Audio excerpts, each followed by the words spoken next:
Bom, hoje a gente vai destrinchar um negócio bem específico e revelador.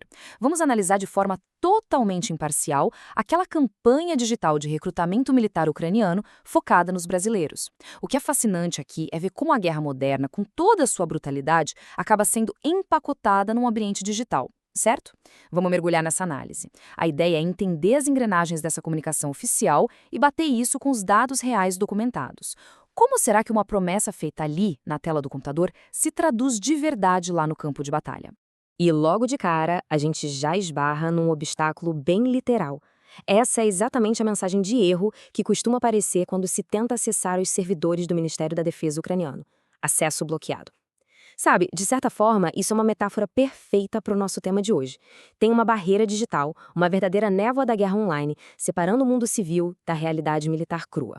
Nossa análise agora vai tentar atravessar esse bloqueio para entender o que de fato estão oferecendo lá do outro lado da tela. E o que tem lá, afinal? O portal oficial em português da Legião Internacional para a Defesa da Ucrânia. Aquele domínio .mil não deixa espaço para dúvidas, né? É um canal direto e oficial do governo ucraniano. Nada de golpe ou página de fãs. Essa versão específica tem formulários, notícias, tudo certinho em português. E aqui entra a estratégia pura. Nossas fontes mostram que a Ucrânia está basicamente copiando e colando um modelo que já funcionou pra caramba para atrair milhares de combatentes da Colômbia. E agora?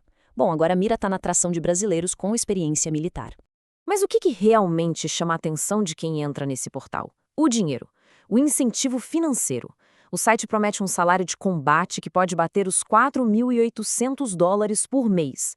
Quando a gente converte isso para a nossa realidade econômica no Brasil, é um valor astronômico.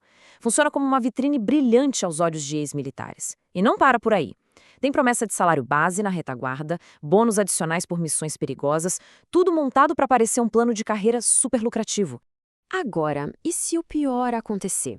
O portal oficial não tenta esconder o risco de morte. Pelo contrário, ele coloca um preço nisso. 15 milhões de hryvnias. Isso dá mais ou menos $365 mil. Essa é a compensação prometida para as famílias dos soldados que caírem em combate. Isso ilustra brilhantemente o nível absurdo das apostas que estão sendo feitas aqui. A narrativa digital tenta passar uma ideia de segurança financeira até na tragédia absoluta. É como se dissessem que o sacrifício pessoal vai deixar a família garantida por gerações. Vamos ver como isso desenrola na prática. O site vende a ideia de um funil de alistamento direto ao ponto. São 4 passinhos rápidos. Primeiro, uma aplicação online. Depois, uma entrevista com o recrutador. Aí é só cruzar a fronteira da Polônia e pronto. Avaliação, um treinamento militar básico de algumas semanas e a pessoa já vira um membro oficial das Forças Armadas. A eficiência digital dessa apresentação é um negócio de louco. Faz parecer que entrar numa das guerras mais sangrentas do século é tão simples e organizado quanto mandar currículo para uma vaga corporativa. E para amarrar essa oferta toda, o governo ucraniano joga na mesa um pacote de vantagens oficiais que parece irrecusável. Salário pago em moeda forte, equipamento completo bancado pelo Estado e até a chance de conseguir um caminho para a cidadania ucraniana lá na frente. Para a galera do Brasil, tem um atrativo ainda mais forte, que é a promessa de uma companhia lusófona, basicamente um grupo formado só por compatriotas, prometendo aquela irmandade de trincheira e quebrando a barreira chata do idioma logo de cara. Institucionalmente falando, o discurso é perfeitamente desenhado. Mas aí é que está a grande questão. Como essas promessas sobrevivem quando batem de frente com o mundo real? É aqui que a narrativa digital começa a rachar. O site diz com todas as letras para não comprar equipamento adicional porque a Ucrânia fornece absolutamente tudo. Só que, quando a gente olha os relatos e os dados de quem foi para lá, o cenário é o oposto. A viagem até a Europa sai do próprio bolso. A gente vê histórias de brasileiros que venderam carro, fizeram vaquinha na internet só para conseguir pagar a passagem. E chegando lá, a galera acaba tendo que desembolsar milhares de dólares em equipamento extra só para conseguir garantir a própria sobrevivência. E, infelizmente, a conta mais alta dessa discrepância toda não é em dólar, é em vidas humanas. Esse número aqui não vem de nenhuma peça de marketing, ele vem direto de notificações oficiais entregues ao Itamaraty. 30.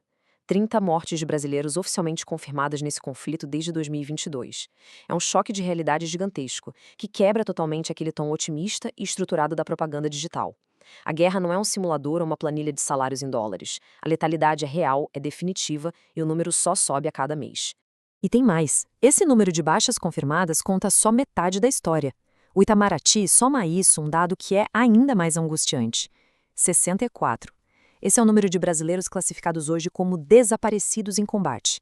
Nossas fontes indicam que, numa situação dessas, as famílias ficam presas num limbo terrível, tanto burocrático quanto emocional, onde nenhum luto dá para fechar direito. Quando a gente junta os mortos confirmados e os desaparecidos, o quadro do custo humano cobrado de quem aceitou a oferta digital é simplesmente desolador.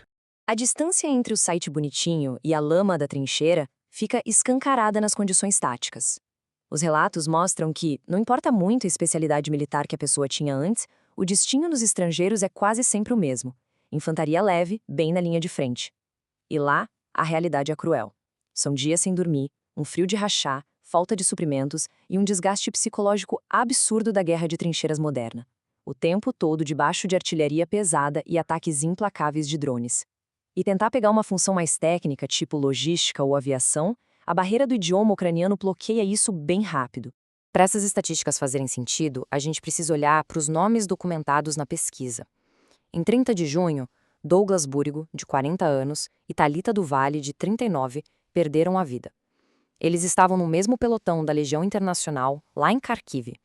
Os relatos apontam que o Douglas morreu tentando salvar a Thalita durante um bombardeio. Em áudios gravados um pouco antes, ele descrevia aquele medo constante e a dúvida se ia sair vivo dali. Casos assim rasgam aquela fantasia do recrutamento heróico e expõem a tragédia rápida, brutal e irrevogável do campo de batalha. O peso dessa decisão também se reflete na burocracia militar. O portal fala na assinatura de um contrato que pode até servir de base para morar no país legalmente depois. Mas o que passa batido na leitura apressada das promessas é a rigidez extrema do negócio. Teoricamente, um contrato de 3 anos pode ser quebrado depois de 6 meses, mas a prática, no meio do conflito, é bem diferente. Os comandantes barram totalmente a quebra de contrato e o abandono de posições durante os destacamentos de combate. Uma vez que a pessoa entra nessa máquina de guerra, ela descobre que a saída não está a um clique de distância. E lembra daqueles valores enormes que a gente comentou no começo? Aqueles quase $5.000 por mês e os 365 mil de seguro de morte? Pois é, tem muita indignação rodando entre os veteranos. Diversos voluntários estão denunciando atrasos severos nos pagamentos, salários que não chegam e, o que é ainda mais assustador, não tem registro confirmado de famílias no Brasil que tenham recebido a tal da indenização milionária por morte prometida no portal. A infraestrutura para tratar os feridos até existe, mas na hora de garantir o dinheiro, parece que a promessa evapora no meio do caos. E além dos riscos no front, tem a bomba relógio jurídica aqui no Brasil. O Itamaraty não faz rodeios nos avisos oficiais. Ir lutar voluntariamente por um país estrangeiro pode esbarrar no artigo 12 da nossa Constituição, o que significa que existe o risco real de perder a nacionalidade brasileira. Coloca na conta também a chance de processos criminais, tanto fora quanto no próprio Brasil. E se tudo der errado, o recado mais transparente do governo é brutal. Não existe obrigação de ajuda consular e o Estado não vai custear voo de repatriação para ninguém. Resumindo, quem vai está legalmente por conta própria. O que nos traz é essa frase dura e super direta, solta por um veterano brasileiro que vivenciou esse contraste gigantesco de realidades. Por dinheiro não compensa. Essa declaração sintetiza perfeitamente o arco da nossa análise. Aquele encanto digital de uma página super bem projetada, vendendo heroísmo e salário alto, simplesmente não se sustenta quando encontra a lama, a artilharia e o esquecimento das trincheiras lá do leste europeu.